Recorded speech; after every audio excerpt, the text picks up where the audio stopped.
it's your girl Kimberly, aka Sister Sunshine here. Listen, I've been trying to record this video all week and everything went wrong, including my phone crashed. So now that I have this opportunity, this has been the most challenging week of my life. I'm trying to find the right word. This has been the most challenging week of my life. I'm not going to go into full detail because we would be here for hours if I shared everything that I've encountered in the last week. But I've had a major life, I've had an epiphany in my spirit, in my character, in my position in life, in my demeanor. Everything has changed. I am totally a new person. Earlier this week, my cousin, who is a medical professional, called me on the phone, and the tone of her voice was firm, direct, and to the point. And she said, "Your mama fell and hit her head, and she was transported by ambulance to the hospital, and she is currently under observation because of a brain bleed." Now, y'all, I don't even know everything that I felt in that moment, but I do remember not being prepared. Not being prepared. I was not ready to experience what it felt like to not be able to talk to my mother again. So this week I have been forcing myself consistently to breathe. And through it all, circumstances that happened before this and circumstances that I encountered throughout.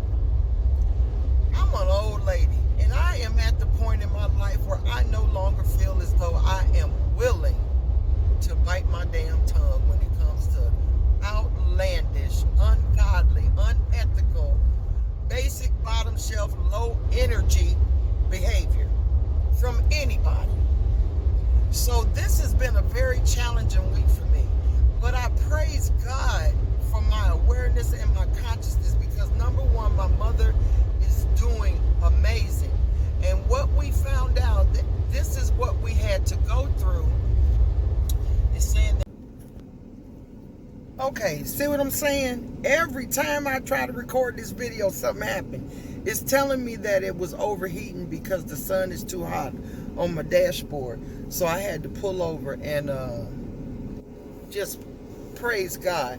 First of all, I do not want to seem insensitive to someone who is in the absence of their parents, of their physical body, because, no, I get it.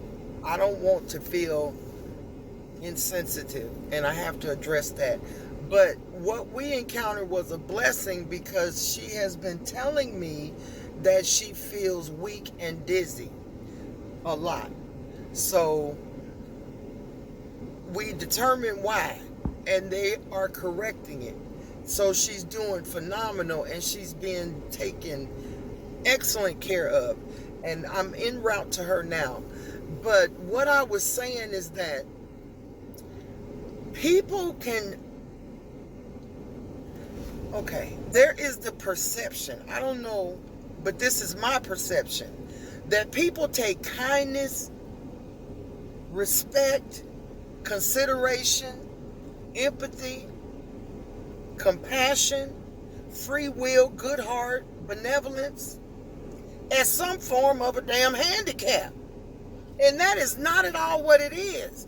And if you are not mindful on a consistent basis, people will absolutely take advantage of you. My mama is hilarious. She said, "Baby, I told you, if you give a ninja too much rope, they will immediately believe they a damn cowboy." You cannot give your all, even when that's your character to do so. And I realize that I'm tired. I'm always going to have this same personality. I'm always going to have this same loving heart. I am always going to go above and beyond and do 100% at all times.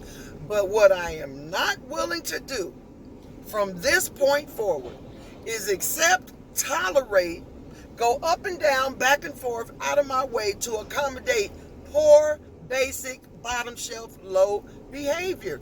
And that seems to be an arena that I have found myself in. So being the conscious-minded individual that I am responsible. I'm accountable. I need to stop, slow down, figure it out. Why do I keep finding myself in this situation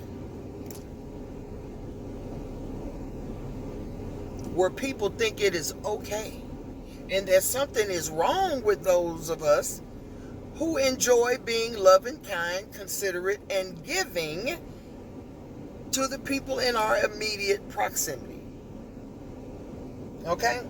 So no, I will not be a hermit and remove myself from society. But I will learn to be more firm from this day forward on how I allow people to treat me. So I don't know who this is meant for, but it's certainly meant for me. I'm on my way to see my mother. I got 7 hours to get there. And that's another thing, y'all. I'm going to say this anyway. The airlines, the travel industry, you have to be at checkpoint 2 hours before your flight. My flight with air travel, landing, and taxiing the runway is another 2 hours. Then it's going to take me another 2 hours to get to my final destination, which is 6 hours of unnecessary, get on my nerves, restraint. It is easier for me just to get in the car and ride that extra hour. Talk to God, look at nature, and enjoy my day. It really is. With frequent flyer miles, a bunch of them. I'm just not in the mood for it today. I'm really not. It would be easier for me just to sleep on the plane, wake up and be there. But the time and the enjoyment is not something that I'm willing to sacrifice on this moment, in this moment. So I'll touch back with you guys once I get to see my mama. But anyway, quit letting people walk on you. It ain't cool. It is not cool.